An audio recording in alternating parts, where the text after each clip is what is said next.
Hi and welcome to The Flick bareng gue Rabi dan di belakang kamera ada Hani. di program Movie Talk. Movie Talk adalah program di mana kita membahas dan mendiskusikan sesuatu film yang udah kita tonton pastinya Han ya. Dan tentunya menarik untuk kita bahas. Pada episode kali ini kita akan bahas film apa Han? Barbie live action. Barbie live action 2023. By the way, film ini masih viral Han ya sampai sekarang ya, lihat. Iya, Karena masih tren masih tayang sih ya.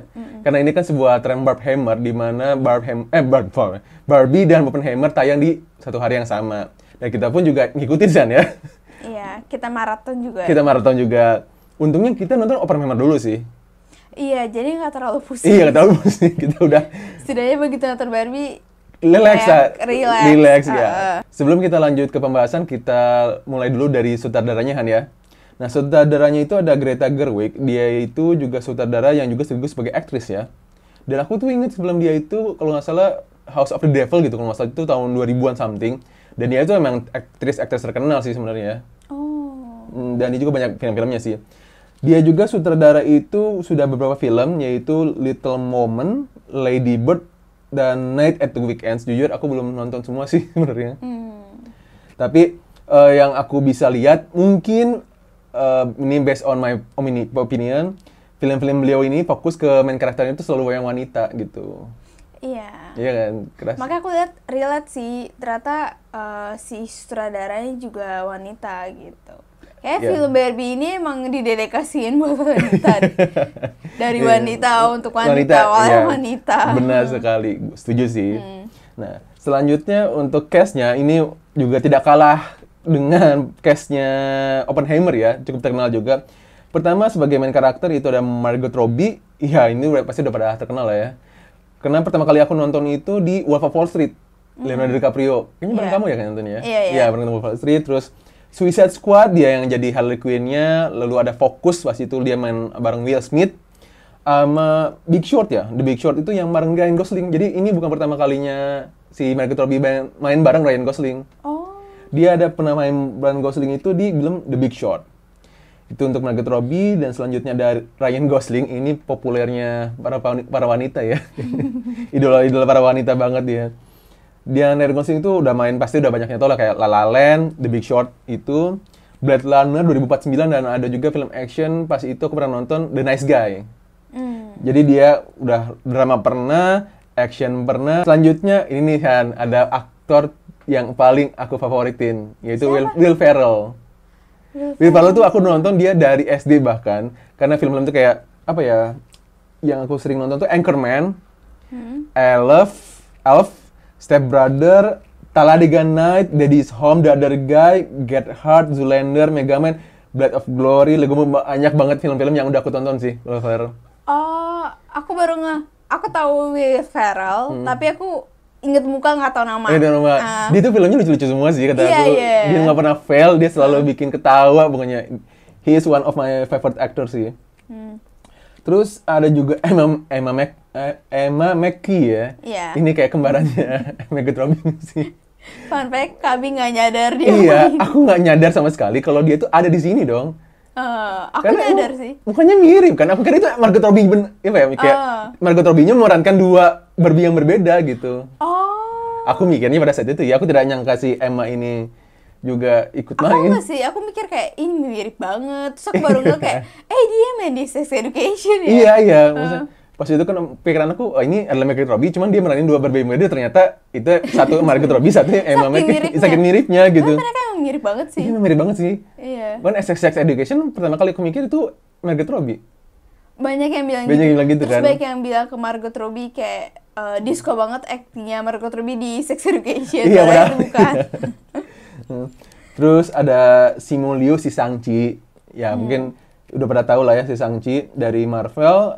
Selanjutnya ada Michael Cera. Dia juga apa ya? Acting polos, acting bukan bodoh ya, kayak simple mind gitu sih acting-actingnya. Aku suka dia lucu sih. Dia lucu. Dia tuh main di Juno itu siapa gitu. Juno. Terus satu lagi aku nonton dia tuh di Scott Pilgrim vs. The World. Itu bagus juga sih filmnya dia. Terus untuk pemain utamanya lagi ada Ariana Greenblatt sama juga America Ferrera ya. Dia juga yang jadi main karakter, bukan main karakter, jadi dia jadi poin penting di cerita ini kali ya. Iya, America Ferrera. Terus genrenya ini ya komedi drama yang kita tahu lah ya, udah nggak usah dibahas. Genrenya ini komedi drama. Selanjutnya sebelum kita masuk ke pembahasan atau POI, sinopsisnya akan dibacakan oleh Hani. Silakan Hani. Oke, untuk sinopsisnya, film Barbie ini menceritakan seorang Barbie stereotype yang memiliki kehidupan sempurna, tapi tiba-tiba dia mengalami perubahan dalam hidupnya saat dia memikirkan tentang kematian. Nah, si Barbie stereotype ini akhirnya pergi ke real life untuk menemukan jawaban dari perubahan yang ada pada dirinya. Jadi dia lagi party, terus tiba-tiba dia mikir, kalian mikir tentang kematian gak sih? Ada di trailer ya? Kayak party pooper sih. Oke, itu dia sinopsisnya dan sekarang kita masuk POI. By the way, ini bakal spoiler alert. Jadi kalau misalkan yang belum nonton dan tidak mau kena spoiler, skip aja bagian ini. Oke. Yang pertama dari aku, Han ya. Buat aku cerita ini ringan banget, gak kayak Oppenheimer yang berat.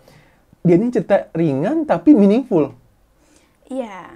Aku ngeliat kayak, wah ini simple but meaningful. Dan kalau misalkan kita lihat kan, dia dibilangnya ini untuk umur 13 tahun ke atas ya. Tapi buat aku untuk umur 13 tahun, kayaknya tidak, untuk menangkap true meaning dari film ini kayaknya susah deh sih. Iya, mungkin kalau 13 tahun ke bawah kayak cuman suka ngelihat cantiknya Barbie, Iya, terus iya. Barbie Land-nya, itu tuh doang sih. Mungkin mereka nggak akan sepahami itu, nggak sih? Iya sih. Tentang meaning. Karena cukup berat sih menurut Iya. dia. Tapi aku yang paling kaget tuh di awal cerita sih. Jadi kan digambarin kalau tiba-tiba, jadi kan zaman dulu anak-anak kecil tuh cuman main boneka tuh bayi. Iya, iya, Terus iya. tiba-tiba ada Barbie datang, terus mereka Ngancurin. ngancurin.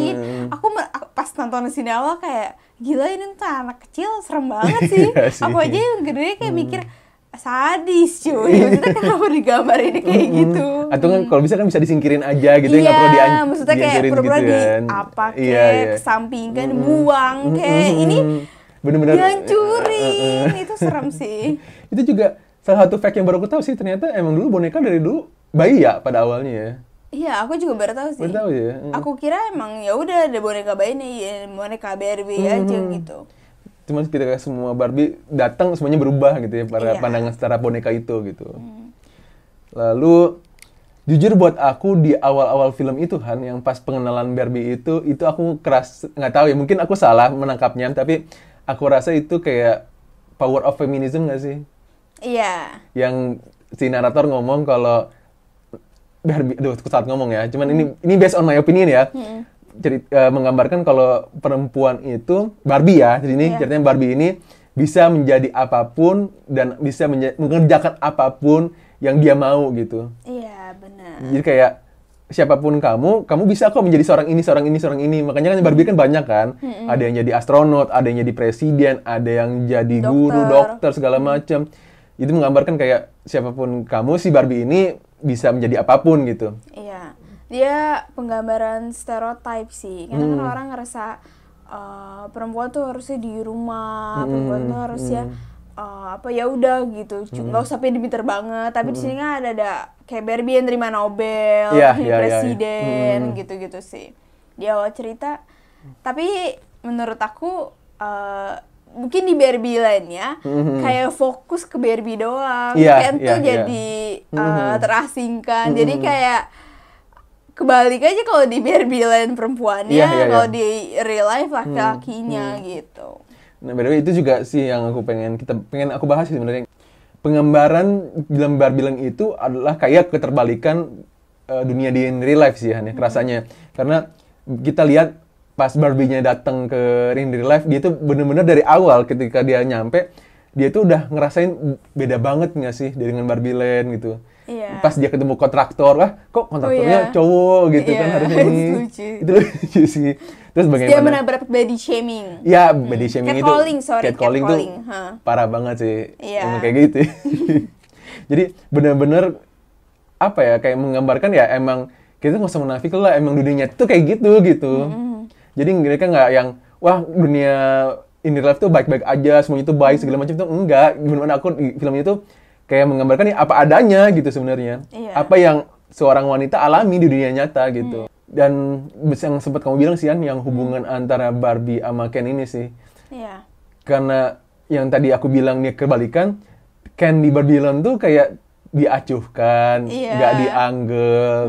Itu sebenarnya bikin sedih sih sebenarnya. Terus kayak butuh pengakuan gitu. Itulah kenapa aku ngerti kenapa ketika Ken di real life nih, ketika dia udah nyampe di real life, dia pengen banget belajar tentang pria, gimana harusnya pria, apa ya? Dia merasa ada dunia yang berbeda lah gitu. Dia merasa lebih diakui. Iya, dia merasa lebih diakuin, lebih di-appreciate lah gitu, lebih dihargain. Dan itulah hal-hal yang tidak dapatkan di Barbie Land ini kan. Dan aku rasa Ken itu adalah wujud sosok perempuan di Barbie Land gitu. Iya. Iya nggak sih? Mungkin sosok minoritas kali ya. Minoritas kali ya. Iya. Ya gitu, kayak lebih nggak dianggap gitu. Makanya aku bilang kayak kebalikannya. Barbie Land, Ken-nya yang perempuannya istilahnya yang dianggap. Kalau di real life, ya perempuannya yang nggak dianggap gitu. Nah, terus aku mengerti sih kenapa ketika Ken sudah di real life, sudah mempelajari segala macam, terus dia pulang ke Barbie Land, terus dia pengen merubah semuanya. Aku mengerti kenapa, karena kayaknya itu juga yang dirasain para feminism gitu ya, kayak dia tuh pengen diakuin gitu. Iya. Dia tuh pengen orang-orang lain tahu kalau dia tuh bisa gitu. Iya. Sebenarnya itu cuma pengakuan nggak sih? Iya, pengakuan. Dan sebenarnya nggak cuma pengakuan, tapi lebih ke equalism nggak sih? Iya. Pengen kesetaraan aja. Kalau misalkan di Barbie Land kan emang dari pengacara, dari presiden, segala macam itu kan perempuan semua. Sedangkan Ken tuh di situ ya cuman pendamping doang gitu. Iya, bahkan cuma kayak penjaga pantai. Iya, terus nggak tahu ngapain iya, gitu. Yang cuma ngeliatin doang. Ngeliatin doang, udah gitu doang, udah. Mungkin di point of story ini hanya yang aku lihat itu nggak cuman masalah feminisme segala macam, tapi juga sebagai pencarian jati diri sebagai Ken itu nggak sih? Iya. Jadi ini sebenarnya ceritanya tentang Barbie, tapi di situ juga Ken juga ceritanya untuk mencari jati diri Ken itu sendiri. Karena si Ken ini, para Ken itu merasa kalau selalu Barbie and Ken, tapi nggak pernah ada Ken doang.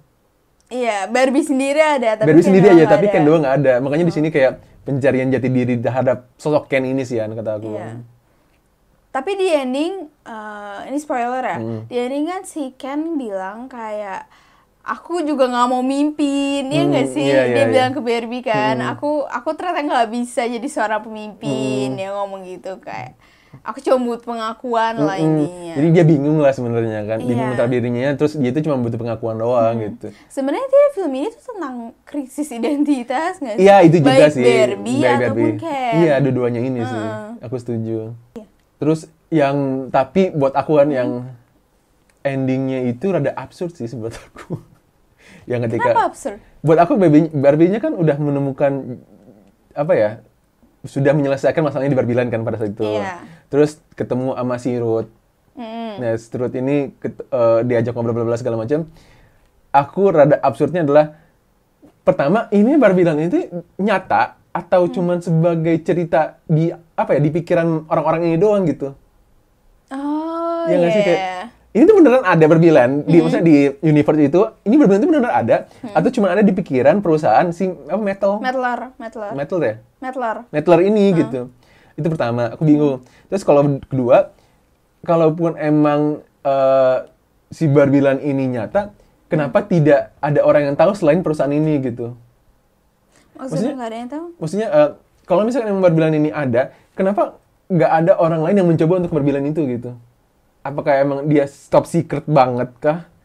Atau emang emang tidak diumbar-umbarkan terhadap orang lain kah? Atau dia adalah imajinasi yang diciptakan oleh orang yang mempercayainya? Iya, itu maksud aku. Jadi pertanyaan kayak Tinkerbell peri. Iya, kayak gitu. Jadi aku bingung ini, apakah nyata atau ini cuma sekedar imajinasi doang nih kita nonton selama ini?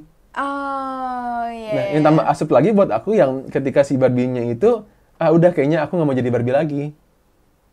Iya. Buat aku, ya, kan dia Barbie nih dari awal. Dia dibuat oleh seseorang, si Ruth itu ya. Ruth Handler. Ya, itulah si Ruth ini. By the way, sorry. Production company itu Metal namanya. Oh, Metal, sorry. Metal ya, correction guys. Dia kan dibuat di Barbie kan. Iya. Jadi seorang Barbie. Terus kenapa dia bisa berpikir untuk gue mau jadi Barbie lagi gitu dengan gampangnya gitu. Iya. Buat aku rada Nggak tahu apa ya, aneh. karena itu buatannya Ruth, jadi terserah Ruth. Ya mungkin gitu ya, maksudnya yang awalnya boneka itu tiba-tiba jadi manusia. Iya. Buat aku rada absurd aja sih. Terus aku pikir endingnya dia ke ginekolog. Iya, Itu gini kayak- kalau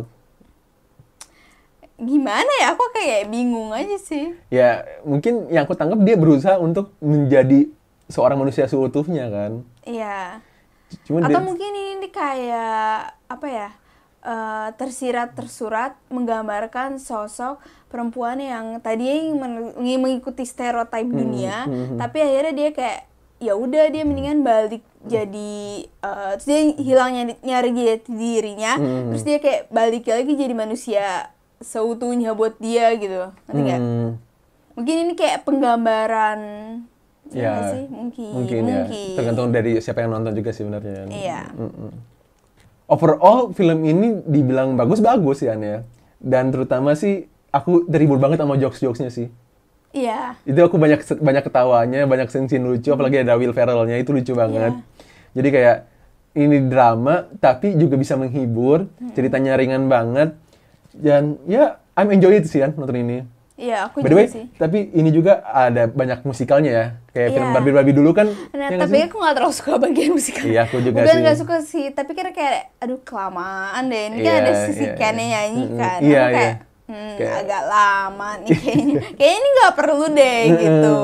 Soalnya kalau aku kan dulu inget banget pas adik aku nonton, Alina nonton, dia kan suka banget Barbie dulu tuh. Iya. Dia tuh setiap hari nonton film Barbie, dan di film Barbie itu kan setiap kali aku ngeliat pasti ada scene nyanyi-nyanyinya gitu. Iya, emang Jadi, Barbie selalu ada. Selalu ada di nyanyinya sini. kan ya. Iya. Dan ini pun pas live action juga dibawa tapi dieksekusi dengan baik. Tapi kitanya aja yang mungkin yang kurang suka kali ya dengan musikal Iya. kali ya. Mungkin udah capek kan. Iya. Maksudnya kayak, aduh. Pas itu kita udah beres nonton Oppenheimer, Iya, udah nonton. Mungkin. Tapi ya bisa terhibur lah dengan jokes-jokesnya gitu kan. Oke, itu dia POI dari kita. Ada lagi Hani ya POI-nya? Udah sih. Udah sih. Kita lanjut ke visual sih Han. Gimana Han? Kalau buat aku visualnya it's colorful.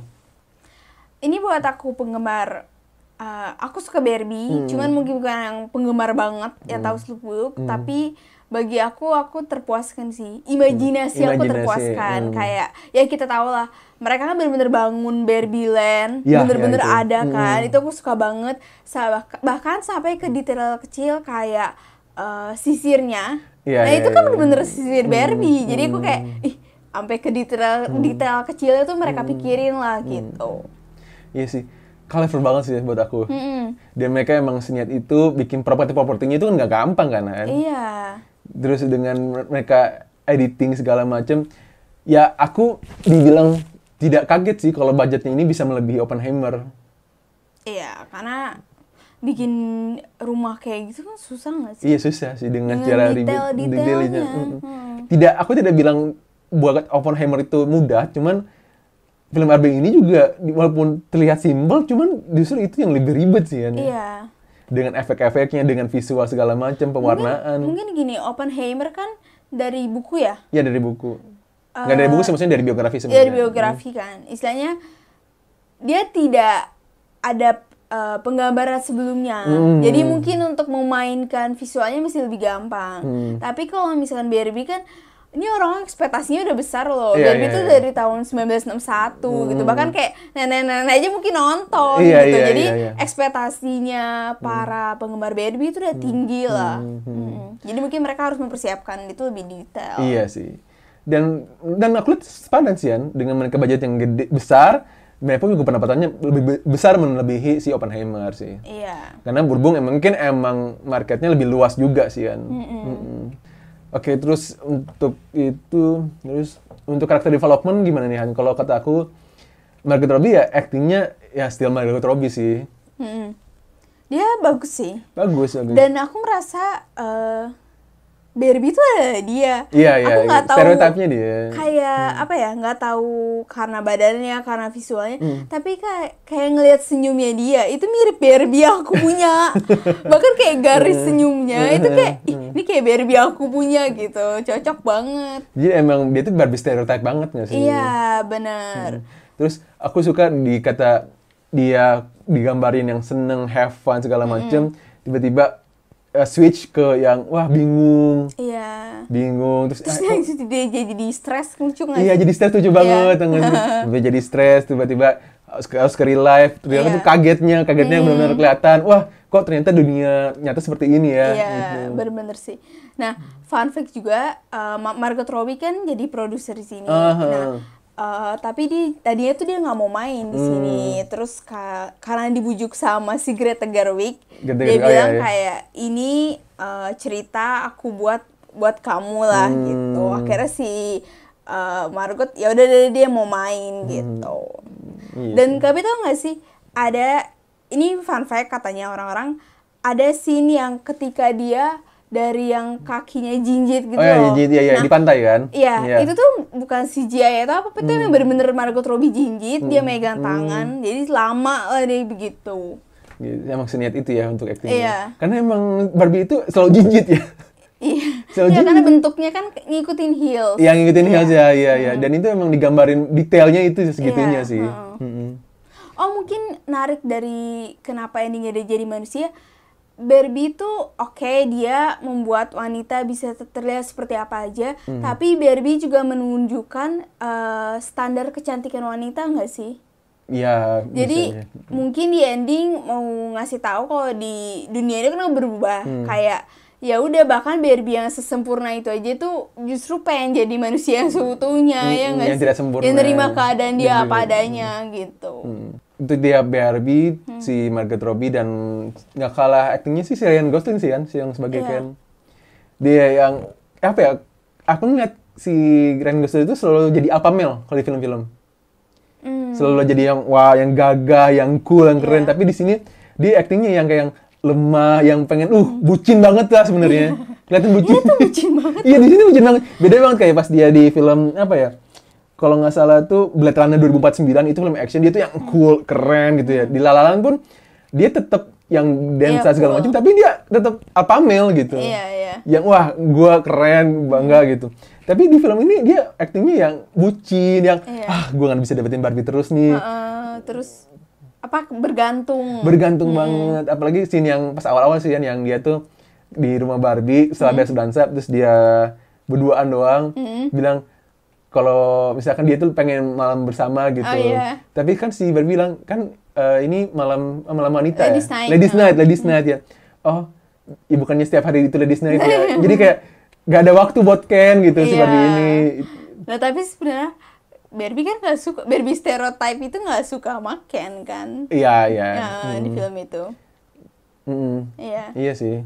Nah, aku juga nggak tahu sih Ken di situ emang beneran suka sama si Barbie Margot Robbie, atau dia cuman ya udah karena dia dipasangkan dengan si Barbie stereotype, jadi dia suka. Bisa jadi sih. Soalnya kalau aku nggak salah tangkap ya, kan namanya kan Barbie and Ken kan. Berarti emang si Ken ini akan apa ya? Bukan ditugaskan ya, dibikin untuk mendampingi si Barbie ini. Iya. Jadi setiap masing-masing Ken itu ada Barbie-nya masing-masing kan. Iya, tapi tidak semua Barbie ada Ken-nya. Iya. Iya kan ya?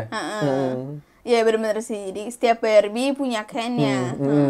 Itulah kenapa tiap kali apa ya? Ingat nggak pas di scene yang pantai yang lagi nyanyi? Iya. Ketika Barbie-nya tuh keren, kan ada yang gantinya, cuman tetap masing-masing Ken itu ngerasa, aduh sedih, cemburu segala macam. Jadi cemburu kan. Padahal ada gantinya juga kan Barbie yang lain tapi. Iya. Tapi kayak mereka udah diharuskan untuk suka sama si yang ini. Iya. Pasangannya Barbie yang ini. Itu sih banyak Ryan Gosling actingnya di sini emang salut sih. Dia bisa mau gitu acting bucin yang lemah gitu. Apalagi yang suka berantem sama si Liu. Iya, Shang-Chi lah gampangnya. Si Shang-Chi. Iya. Dari awal film berantem. Tapi Shang-Chi itu, yang Barbie Shang-Chi itu dia pasangannya siapa ya? Nah jujur aku lupa sih pasangannya mana. Apa dia nggak ada? Apa dia ditakdirkan untuk memperebutkan kedua itu? Bisa juga sih. Memperebutkan si Barbie stereotype ini ya. Iya. Karena emang iya sih dari awal tuh selalu si Ken Gosling sama Ken Liu ini berantem buat dapat perhatiannya si Barbie ini kan, Barbie stereotype. Terus ya salah satu fun fact juga, kan Barbie ini dibuat oleh Ruth Handler untuk kayak inspirasi dia adalah anaknya kan, Barbara Handler. Nah, si Barbara Handler ini dia nih muncul loh jadi cameo di film Barbie. pas bagian Barbie datang ke real life, terus dia ada di halte. Oh, halte bus itu ya? Nenek-nenek itu. Yang dia nunggu, lagi mikir kan? Iya, terus dia ngomong, you're beautiful, gitu. Iya, itu tuh Barbara Handler yang asli. Barbara Handler adalah yang inspirasi Barbie bukan sih? Jadi gini, jadi Ruth Handler itu adalah pencipta Barbie, yang buat Barbie nih. Nah, boneka Barbie ya. Nah, terus Ruth Handler itu bikin Barbie, dia tuh terinspirasi juga dari anaknya. Namanya Barbara Handler. Nah, makanya Barbie itu terinspirasi namanya dari Barbara gitu. Oh, jadi emang inspired dari Barbara ini dari ya, anaknya, si Ruth ini ya. Gitu. Oh, okay sih. Dan itu pun pertama kalinya scene kalau si Barbie ini apa ya, dimanusiakan ya, bukan ya? Maksudnya pertama kali mempunyai perasaan gak sih? Dia nangis. Iya, dia nangis. Dan pas banget ketika dia merasakan jadi seorang manusia, dia bisa ngeliat si Barbara ini. Iya. Terus dia ngomong, you're beautiful. You're beautiful gitu. Itu deep sih. Deep banget sih. Iya. Mungkin dia kayak ngeliat si Barbara udah tua, terus kayak, nggak tahu ya, aku kayak dapet banget filmnya. Terus ini juga salah satu film Barbie live. Ini adalah film Barbie live action yang pertama nggak sih? Iya sih. Selama ini kan biasanya cuma animasi doang. Tapi dieksekusinya dengan luar biasa sih sama si saudaranya siapa? Greta Gerwig. Greta Gerwig. Yes. Dia juga film ini tuh awalnya mau dibuat sama Universal Pictures sama Sony, tapi akhirnya diambil sama Warner Bros. Pictures. Warner Bros. Ya beruntung lah kali, bagus ya. Oke, jadi itu dia, kita udah bahas sang sutradara, para pemainnya, genre, POI juga kita udah cerita-cerita, kita udah bahas sedikit. Nggak sedikit sih, lumayan sih ya. Itu juga ada visual grafik, untuk sound design ya Kak ya. Bagus juga, sesuai dengan itulah ya, sesuai dengan vibe-nya. Iya, yang fun, ceria gitu. Iya, yang menarik bagi kita di sini adalah visualnya sih. Iya sih, yang paling menarik titik poinnya sih di visualnya. Oke. Sebelum gua tutup, Hani ada tambahan? Udah sih dari aku. Udah sih ya. Mungkin juga buat para penggemar Barbie mesti nonton sih. Oh ya. Ini sebagai sekalian nostalgia juga ya. Yang nggak suka Barbie juga nonton juga karena bagus. Iya, karena bagus, menghibur kok, menghibur. Ini sebagai pria ya, yang nggak suka Barbie dan nggak tahu Barbie gimana, ini menghibur banget sih. Sekian video kita kali ini. We hope you guys enjoy this video and see you when I see you.